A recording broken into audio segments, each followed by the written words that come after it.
अस्सलाम वालेकुम फ्रेंड्स, उम्मीद करता हूँ आप सब खैरियत से होंगे। तो आज की वीडियो में मैं आपको बताऊंगा कि आप कैसे अपने कार के इंश्योरेंस करा सकते हैं और कार इंश्योरेंस के क्या फ़ायदे हैं। तो इसमें बहुत सी कंपनीज़ होती हैं, जो इंश्योरेंस कंपनीज़ होती हैं आपको बहुत से बेनिफिट देती हैं। हर कंपनी का अलग अलग पॉलिसी होती है, ठीक है।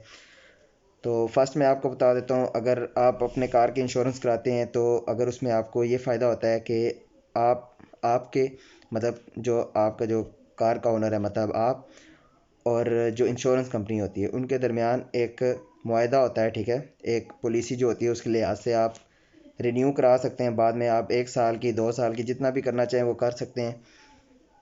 अगर आपका एक्सीडेंट हो जाता है, ठीक है, तो आपको उसमें यह पर्सनल एक होता है, पर्सनल इंश्योरेंस होती है, ठीक है। अगर आप खुद कार चला रहे हैं, ठीक है, तो अगर फिर कार को कुछ होता है या आपको कुछ होता है तो आप वो वाली इंश्योरेंस हुई होती है, ठीक है। सिर्फ आप अगर आप चला रहे हैं तो तभी वो आपको जो है अपनी पॉलिसी के तहत आपको जितने भी चार्जेस होंगे, जितने भी एक्सपेंस आएंगे वो आपको देंगे, ठीक है। और अगर आपने मतलब पर्सनल इंश्योरेंस कराई है लेकिन कार कोई और चला रहा है, ठीक है, तो वो उस पे आपको वो नहीं देंगे, ठीक है। मगर अगर उसको भी कुछ होता है तो उसके जितना भी खर्चा होगा वो नहीं देंगे आपको। अगर आपकी कार बिल्कुल डैमेज हो जाती है, कुछ भी हो जाता है, तो वो आपको जितने भी कार के एक्सपेंस होते हैं वो आपको देते हैं, ठीक है।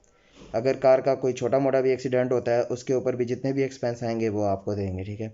इसके अलावा इनके monthly plan, sorry yearly plan होते हैं, ठीक है। उसमें आप वो आप पे डिपेंड करता है कि आप कितने वो कराना चाहते हैं। इंश्योरेंस के उसमें भी प्लान होते हैं अलग से। मतलब अगर आप चाहते हैं कि वो 50%, अगर आपका मतलब कहीं भी गाड़ी डैमेज होती है, कुछ होता है, वो 50% दें, तो उस लिहाज से आपको वो ईयरली उस तरह के चार्जेस होते हैं उनके। अगर आप चाहते हैं कि सारे के सारे वो दें तो फिर उसके अलग से चार्जेस होते हैं ईयरली, ठीक है। उसमें यह है कि आप ये नहीं होता कि जानबूझ के मार के आ जाएं और आप उनको कहें कि आप जो है ना यहाँ पे इंश्योरेंस कंपनी को आप कहें, तो इस तरह वो नहीं होता। उसकी भी इन्वेस्टिगेशन होती है, ठीक है, प्रॉपर सारा कुछ हो के उसके बाद ही वो आपको एक्सपेंस जो भी होते हैं वो देते हैं, ठीक है। उसके अलावा यहाँ पे ट्रैवल के भी ट्रैवल इंश्योरेंस भी होती है, ठीक है। और पर्सनल आपकी जो होती है हेल्थ इंश्योरेंस भी होती है। तो ये आप जिस टाइप की कराना चाहें, ठीक है। एक सिर्फ ये जो कार्स की इंश्योरेंस होती है ये होती है मोटर इंश्योरेंस, ठीक है।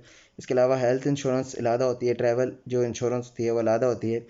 लेकिन इनके जो अपने प्लान्स होते हैं इसमें आप इकट्ठी तीनों भी करा सकते हैं, ठीक है।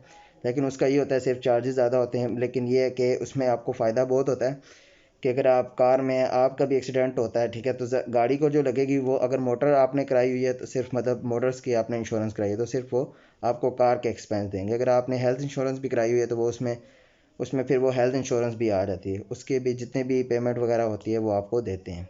वीडियो अच्छी लगे तो लाइक लाजमी कीजिएगा, चैनल को सब्सक्राइब लाजमी कीजिएगा। अल्लाह हाफिज़।